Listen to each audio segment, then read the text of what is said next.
We have all been talking about freebies in elections, and BJP has always been opposed to freebies. But this is happening in Delhi, that everyone is offering freebies. What is your view on how do you see this? No, I strongly feel that states and states' capacity to take on such welfare measures will have to be studied before announcing any such.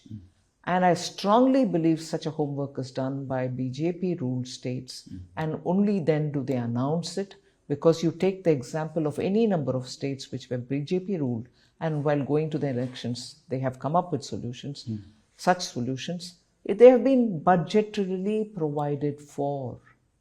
Unlike, I'm sorry to take one or two states examples, I'm not even naming them, they gave, very big promises, and their budget today is not even able to fund those promises. You're talking about Punjab?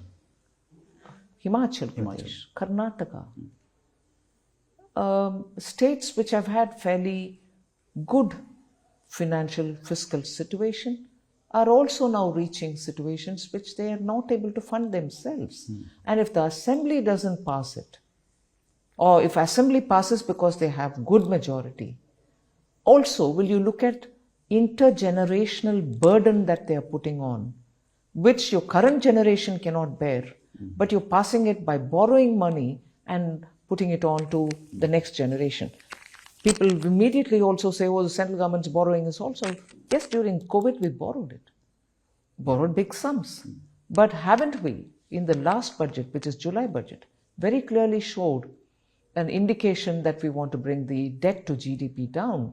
And in this budget, I've given a framework for it to show how by 2030,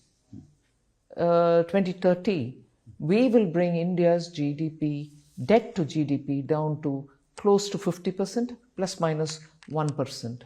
And for which we have even given a good schedule to say how that is going to happen.